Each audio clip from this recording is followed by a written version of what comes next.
What's up guys, this is Shana and today this episode is going to be a makeover of my very first apartment. Yeah!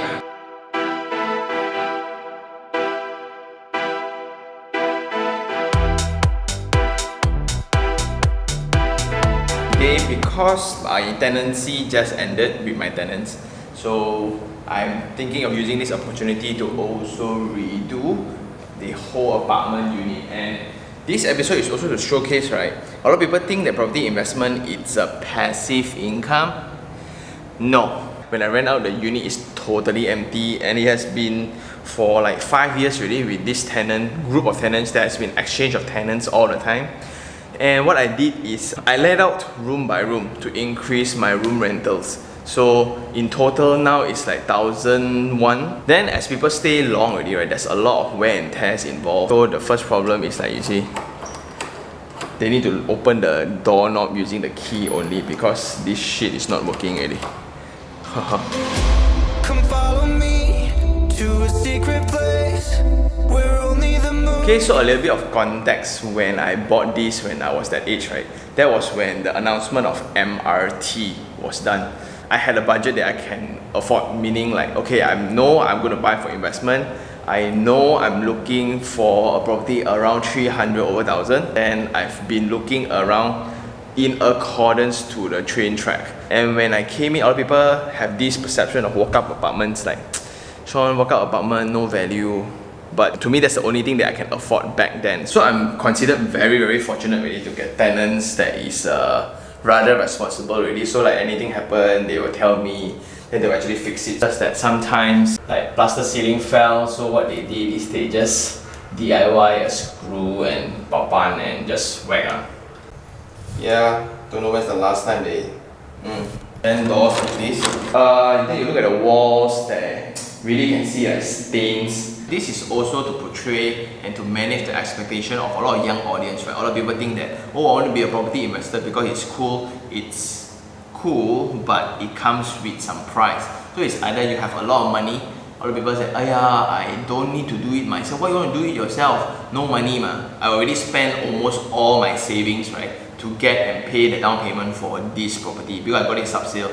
Then suddenly you need the valuation fee lah, you need lawyer's fee lah, you need to pay deposit lah, utility deposits lah, then you need to pay this lah, pay that, a lot of things where I didn't expect. Because at that time I only understood I need to pay 10% for down payment, then I own a house already.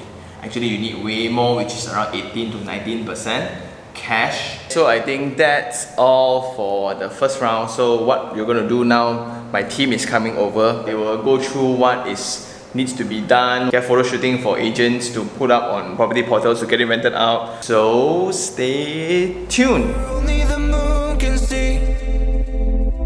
Beyond the shores, there is something more, just waiting for you and me. I see that you're yearning for something more. Most of the time, right, this side of the equation is most often neglected because a lot of people don't quantify time. A lot of people may think that, hey, I like DIY. DIY myself is actually cheaper. Yes, true. But the time required, the expertise required, and the man hours required. Every makeover unit, right, easily our team will deploy like 10 to 12 different people to work on the unit itself. A lot of coordination work, a lot of cleaning work, a lot of installation work.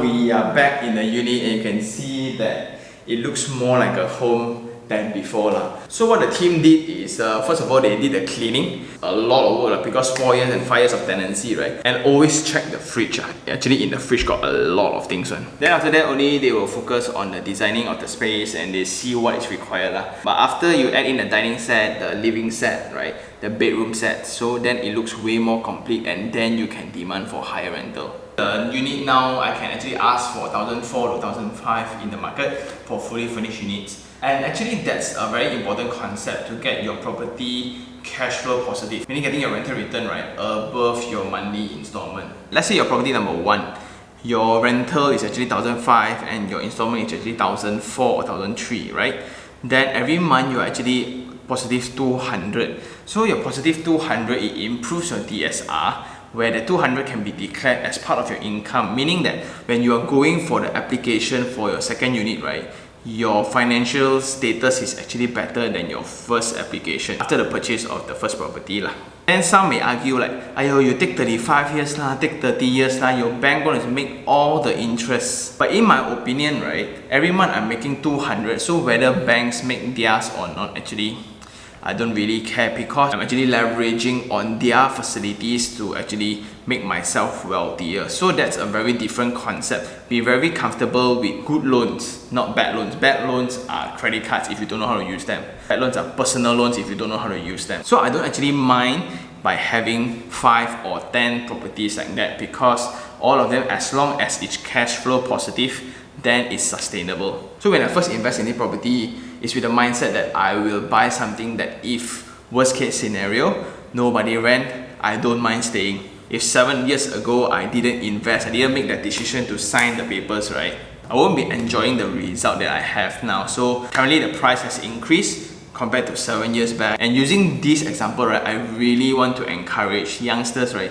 to actually start small, start within your affordability range. Let's say if this unit is empty, nobody rent, right, I can still sustain it because the installment is somewhat within my calculation of risk. So in conclusion, it's never too late to actually start investing. All the people say it's a very bad time now, it's a very bad this now. Do be mindful of who you're listening to, because if we start from the middle range, right, I always go for the middle range. Low cost, I won't touch because it's meant for the welfare purposes. So I'm always targeting this 3 to 5, 600,000 property, because the rental is around 1,200 to 1,800, 2,000 like that, right? That's a very safe segment to play with, because if you go for luxury, yes, the return can be super high, but when economy is affected, right, these people will have a high tendency to downgrade.